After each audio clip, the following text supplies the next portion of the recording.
afternoon first. How are we all doing today? Great lunch? Are your teams having issues with alert fatigue leading to increased exposure from the volume and scope of incidents? Or maybe you have challenges with talent retention and finding the right staff with both cloud and incident response skills and experience. If your answer is yes to both of these, then you're in the right session today, as we plan to talk through how AWS have been working to resolve these. My name is Matthew Gurr, and I'm a Senior Security Engineer at AWS.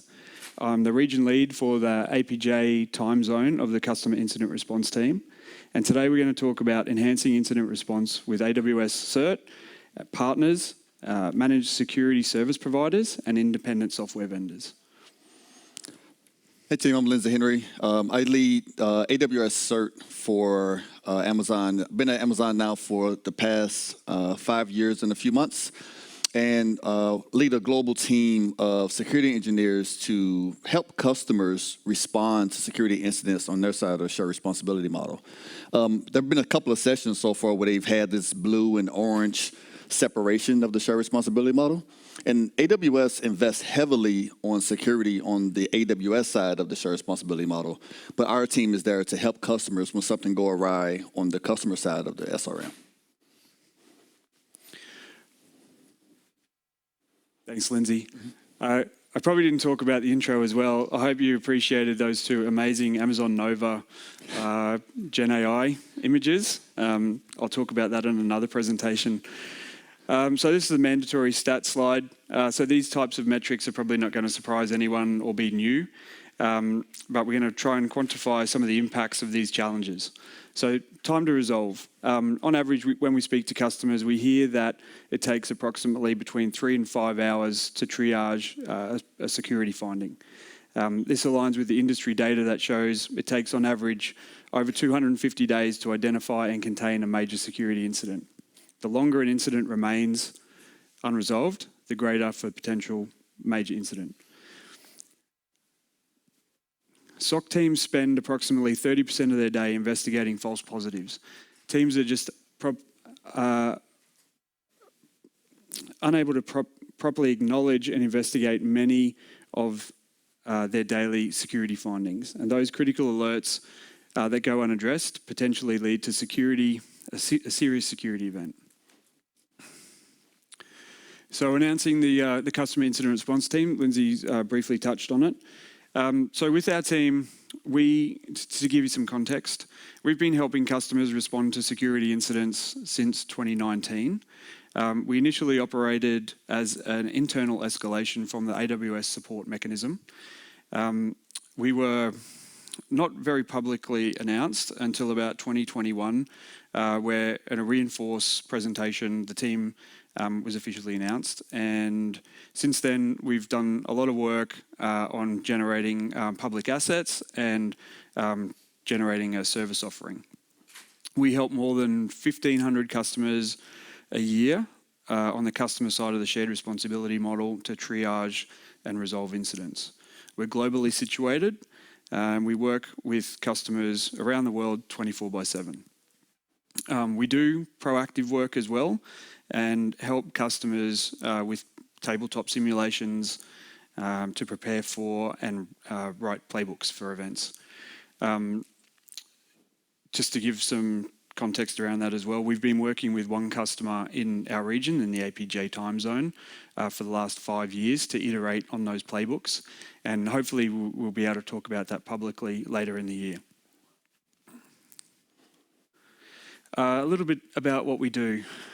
So we follow the NIST incident response lifecycle in responding to events. And with this presentation, we want to talk to the community about how we've evolved some of those parts with automation and collaboration. Previously, we had a mandate to talk directly with the account owner. And that we heard from customers was some challenges where customers already have incident response retainers set and other partners, and they want us to work directly with them. That caused us a bit of a challenge, being with our legal capability of working with the account owner.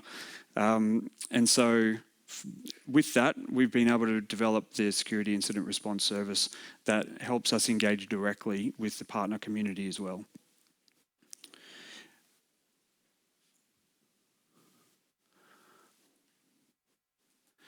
So there's 3 key challenges that we heard as common pain points from customers. So alert management. 50% of alerts go unresolved by SOC teams daily simply because they're overwhelmed with the increasing volume and complexity of alerts. And what we saw before, many of those being false positives, roughly 30%.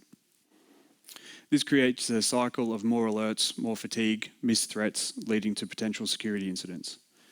Tools and permissions. Siloed tools and access issues significantly slows down the incident response process. This is especially challenging when you're talking about cross-border, cross-region, and trying to work quickly. And then lastly, compliance reporting becomes an issue with scattered data. And then we haven't really talked about it, but there's an unreported component of the skills gap. And so you've got untrained people working in the cloud that can potentially lead to misconfigurations and then cause of incidents. Roughly, we hear there's about 80% of incident responders talking about alert fatigue that are looking for new roles. That leads to a problem with skills and experience leaving the organisation. So the security incident response service, we're looking to address that. We've designed it with customers to help them prepare for and respond to security events. That hopefully we can help resolve issues faster and more efficiently. So let's explore how the incident response service empowers your security operations to help reduce mean time to resolve. So one of the things that Matt discussed was about the number of alerts that come into most security operations centers. One of the things that we heard from SOCs, going back to Matt's point, is that they don't have the opportunity, they don't have the time to be able to even triage, let alone respond to each one of these alerts. And so we have this threat surface that begins to increase because it's not that our tools are inefficient. The tools are sending the alerts, but the people are unable to respond. And then as CISOs, how do they prioritize which alert is greater than the next? If I have an alert coming from, let's say, guard duty, how is that prioritized against my alert that's coming in from, let's say, one of my EDR solutions, be it CrowdStrike, Laceworks, whatever your flavor of EDR is? And so we began to build in automation around this. We looked at guard duty specifically and said, well, guard duty is not firing off a bunch of false positives, but they are firing off a bunch of findings that may not be relevant. They may not be important to me in my environment. And so if I have a developer account, it's going to look a lot different than the environment that I have set up and configured for my marketing environment. And so how do I build tooling around that that's intelligent enough that can enrich the data and so that it matches my environment and what's expected use cases built on what I have, what I should be seeing in that environment. And so we created this system to be able to do auto triage, auto detection, and then it also has the ability to contain threats automatically. So then the second set that Matt discussed was about the fact that our information is so fragmented, right? How do I have a single system that's not Jira, that's not ServiceNow, where everybody has access to, that's specifically for security use cases, where I know I can reference to when I need to go back to find out what's the threat landscape, what incidents have my team been responding to, what cases have I needed my vendor support from, whether that be Google, whether that be Microsoft, whether that be AWS, and then which one of those have my MSSP been involved with, right? So if I have a Deloitte or I have a Second Watch, right, which one of those have been coming in? Today, everyone has their own system, right? Everybody's keeping notes in their own individual system. So as a CISO, I don't have one clear picture as to what's going on in my environment when an event takes place. So we set to solve that. And then the last of which is everyone has a really good security operations team. Most of the security operations team that we speak to, they're very on-prem heavy, right? They're very focused in on, if I need something, I'm going to go rack another server into the server room, right? I need my backups. Let me go rack in another server, so another 2U or 4U server, so that way I can have another backup server. And so what we realized was that because cloud security expertise is at a premium, and everyone's fighting for that particular skill set, then how about we make your security teams just a little bit bigger than what it is right now, without you having to fund that payroll, right? How can we expand and scale out your security teams through your vendor so that way that you can have someone to reach out to directly when you have a security event? And so one of the ways that we're going to go over is what does that mean, right? And so how does this work? So we begin to look at, well, we have you, the stakeholders that we want to work backwards from, right? You have a particular use case, you have critical systems, you have workloads that you have entrusted to put into the cloud, and you want to make sure that those things are secure. And so we are able to take those particular findings and bring them, whether they be Route 53 logs, whether they be your CloudTrail logs that have most of the significant data in JSON files. We're able to take that information, enrich that, triage that, and then escalate back to you only those things that are the most important things. And that way, your teams now are not inundated with a bunch of findings, and we all bring those into one unified case management console. Inside of that case management console, you as the customer have the ability to bring in your partners. You can bring in your different vendors. Microsoft, Google, we can all work off the same platform and share IOCs that's only going to best service you. What we're doing is we're breaking down walls and barriers from competition, because we realize that threat actors are working together to attack good customers. So on the defensive side, we have to do the same. We have to work together in order to combat this threat. And so we're able to create this in a unified option. And then what we did was we had to solve the last problem, which was, how do we come up to a point where we have direct access to these cloud security professionals? Today, in order to get a hold of CIRT, you have to file a support ticket.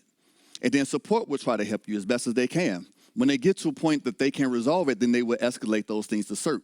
You may be a day or two in between initial access to the point that you actually get on the phone with the security engineer. We shortline that. The moment that you file a case, 15 minutes, you're going to have an AWS security engineer on the phone with you. The second thing that we needed to solve for was, well, this is a team sport. How do we bring in your MSSPs? How do we bring in our partner network? And so we intentionally, when we launched this service in December of 2024, we specifically launched this with a specialized partner network at the same time. It was the first time in Amazon's history that we actually launched a service and partner specialty at the exact same time, right? That's how important it is that this is a team sport, that we know that we can't go into this alone. Your first initial access may be somewhere within your Active Directory, and you may have federation between AD into your AWS environment, but it's just as relevant to me as an AWS provider that I understand what took place upstream. Right? You might use Okta. You may use some other type of service in order to manage your keys or your permissions that federate to your AWS environment. It all matters, and we all have to work together. And then lastly, we think about, well, what if you want to run a case yourself, right? You don't want help from AWS. You don't want help from your partner. You want to self-manage. You have a really good SOC, security operations team, and you want them to be able to dive in and investigate certain events within inside of their accounts.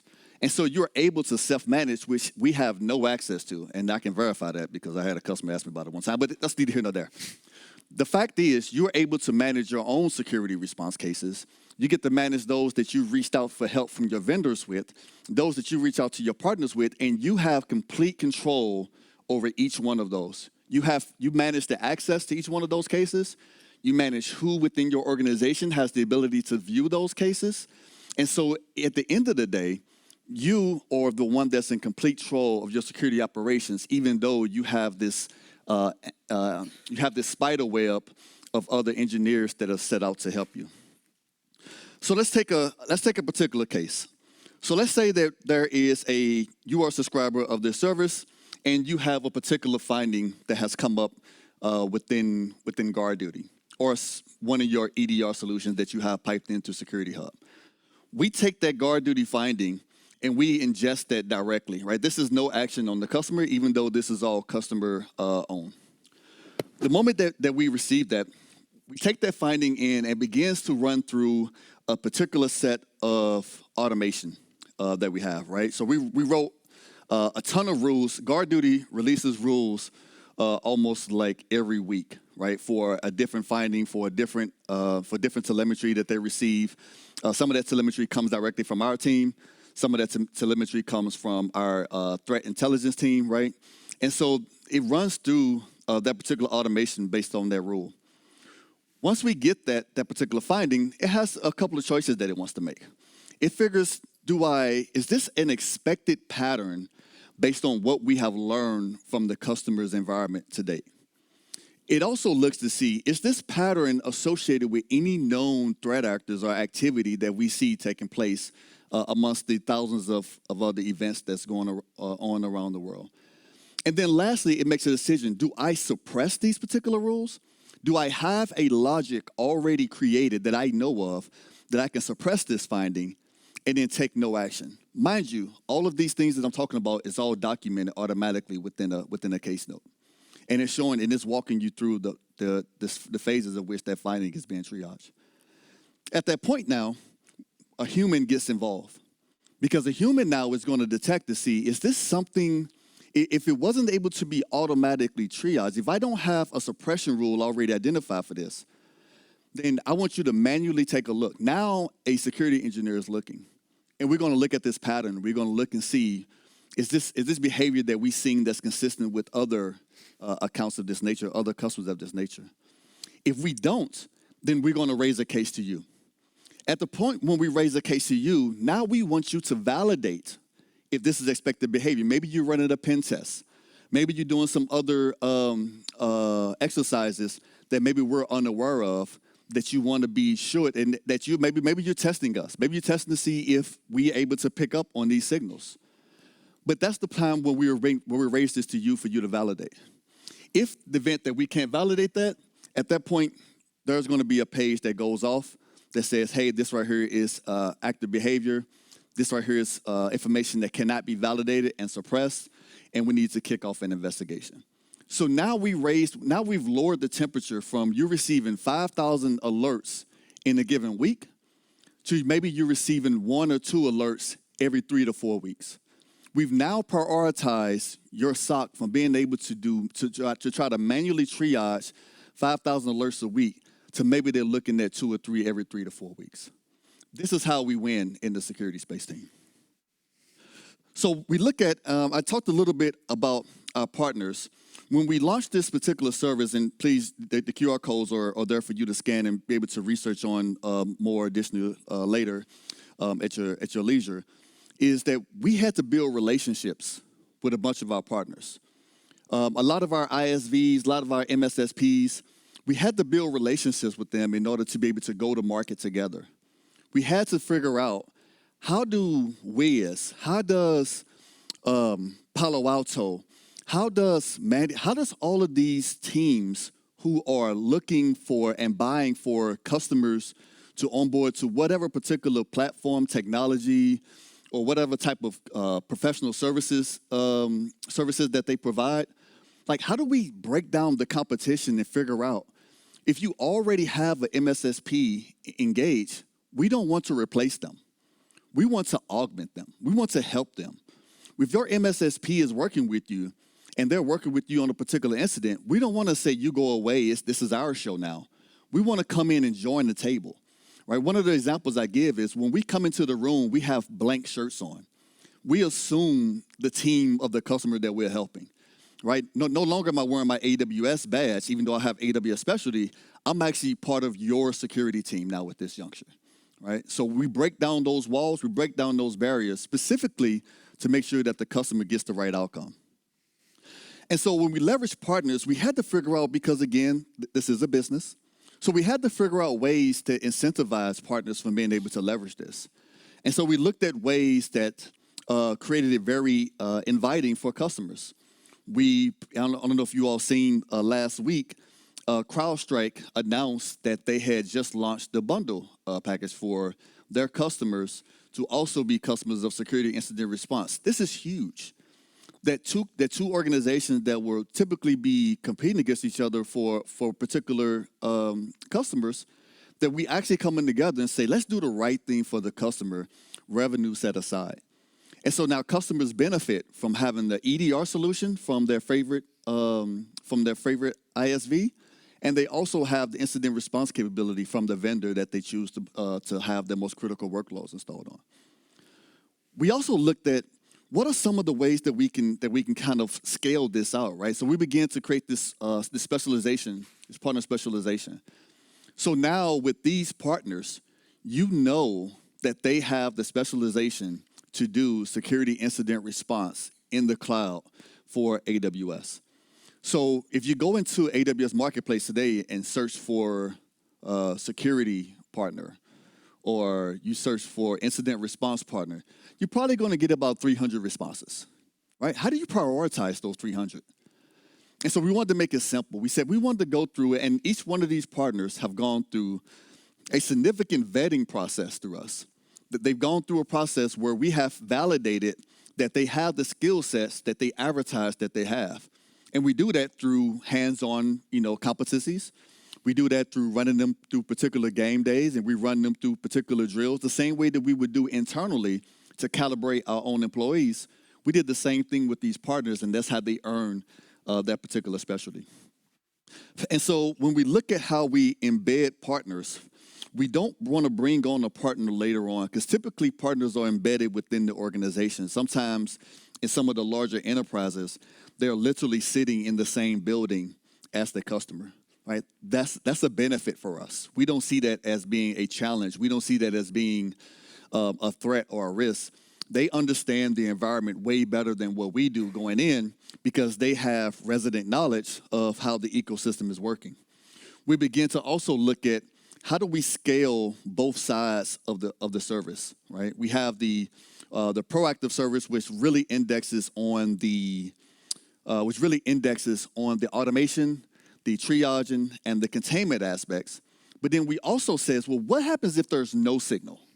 What happens when there is no guard duty finding, CrowdStrike doesn't fly, but our wonderful threat intelligence team gives us a tipper that there's a customer that's either pending an attack or that they're already under attack and they're flying stealth and they don't know it. So then we fire off this reactive capability, which is one of the things that Matt's team does very well, is they respond at a moment's notice. They do proactive outreach to customers, which even though it counts as reactive because the customer didn't reach out, but they do proactive outreach to the customer to say, hey, we have indication that there is an impeding attack, or hey, we need you to take a look at this particular file location because we can guarantee that your variables file has been compromised. And we can begin to start the investigation. This is all happening without your SOC being aware. This is things that we are proactively doing on the customer's behalf. So again, your security teams just got a little bit bigger. We look at how do we coordinate these events. We do game days. We do tabletop exercises, not just with the customer, but we ask you to bring your partner into the situation as well. We want you to feel confident, comfortable, and secure that when a security event happens, that we know the right mediums, we have the right mechanisms that we can invoke, and that we know how to collaborate with one another. One of the things that's least tested, I believe, in this day and age is the actual backup communications. What happens when your Microsoft Teams environment has been compromised? What do you fail back to? Right? Are we going to Signal? Are we going to Pigeons? Or are we going to like carrier waves and phone strings, right? Like we have to practice these type of things. And that's one of the things that we index on is how do we make sure that we have those available to us. I do provide a few call to actions and some resources for you to take away from this. But one of the things we want you to do is take a look at the incident response onboarding guide. It walks you through the actual technology. It walks you through kind of what the service is doing for you. And maybe this is something that you don't necessarily want to onboard to. Maybe you're not in the cloud, but you need something similar in nature in order to help your teams move faster and to not be underwater with all of these alerts. So take that, review it, and kind of download what can you do in order to kind of implement this inside of your organizations. And then that's also the QR code for it too, because I realized the other one had a link. And then the other thing that we have is we have a group of resources for you outside, and this is still more about the service. We have other resources for you to take. You can fork off of Git, where you can download playbooks that we've already built and created for customers, and you can implement these things right here in your environment today. One of the things that I'm super proud about is Cloud Saga. Cloud Saga is a tool that was created specifically for responders by a responder. And it's how do I inject faults and threat actor activity inside my account in a controlled way and have the ability to be able to find them and be able to investigate those. And so that's what Cloud Saga does for us. Any questions?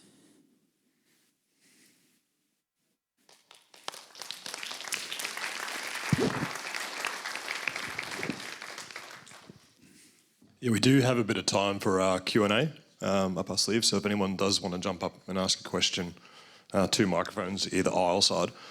I've actually got one for you, Matt. Yes. Oh, Okay. So you mentioned earlier the, I guess like the lack of, not resourcing, but potentially cloud security knowledge in incident response teams. How many of the cases you're dealing with are more or less the root cause there being a lack of awareness or understanding of cloud security concepts in IR teams? It's a great question. It's a hard one to answer because our team deals with customers that are one-person business up to multinationals. Typically, the ones that are enterprise will have great skills, probably better than our team, to be honest, because they know the environment so well. I don't know, Lindsey, what do you think? Maybe 50-50? 60-40? I think it's about 50-50, even because we have a few who are large customers who don't really understand the cloud side of it, but they understand their environment in such a way that we need to leverage them and lean on them in order to be able to get to understanding what's normal patterns and kind of what may look anomalous to us. It may be normal operating procedures for the customer. Although it may be outside of like security best practices, it still may be the way that they choose to operate, and they have compensating controls that maybe we're unaware of. It's a great question. Any other questions from the audience? I can run a microphone up too if someone needs it, or... Hey, how's it going? I was pretty interested in the automation portion, specifically around like automating triage and significantly reducing kind of like the amount of toil that analysts are doing. Now, there's also like, I was interested in it because like sometimes cases can be open-ended. Mm-hmm. And so I guess I'm curious about a process by which we can be, like automate things or automate the analysis of things that can be also very open-ended and be confident in that. Yeah, so I think I understand where you're going with this. So what we've seen in this space is we won't leave anything open-ended. It's either something that we need to investigate, it's something that we need to implement compensating controls around because it's a pattern that you want. It's something that's going to be a reoccurring type of event. And so if it's going to be, as you call, open-ended, but like reoccurring, then we want to figure out what are the compensating controls that we can put around this, that when the next time this fires, we have confidence that we can implement the suppression rule for it because we have the right controls around it, that this right here is not going to be exploited or exploitable by a particular threat actor. And so we lean heavily, as I think Matt talked about the preparation side of it and the practice side. That's part of that, right? Like how do we make sure that you're operating your workloads in the most secure manner possible?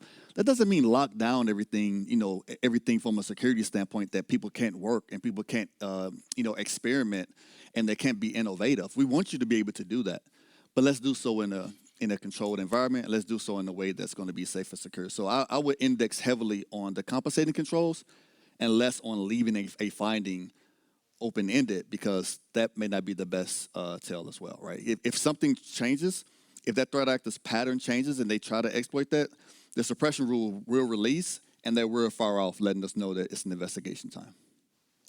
Thanks. Yeah. Hello. I don't know if this is going to have a simple answer or not. But I was wondering if you could talk to like a mental model for the demarcation between, say, AWS and the customer side of the fence, because obviously there's things like Guard and the like that a customer can deploy, and you've got to architect things in a secure way. But we also know that there are things that are happening on the AWS side, as we found once when we were doing some testing activity, like scans outbound get shut down, and that EC2 instance would get blocked. But is there a mental model that an AWS customer could use to sort of know what's our responsibility and what's already happening as a part of the platform? Yeah, so I think what Lindsey mentioned earlier around the two-coloured orange-blue, it's a very simplistic model of the shared responsibility model. I think over time that has changed, and what we see is there's abstraction between the services, and it is more nuanced now, depending on whether you're using pure infrastructure like EC2 or whether you're using more of a managed service like RDS.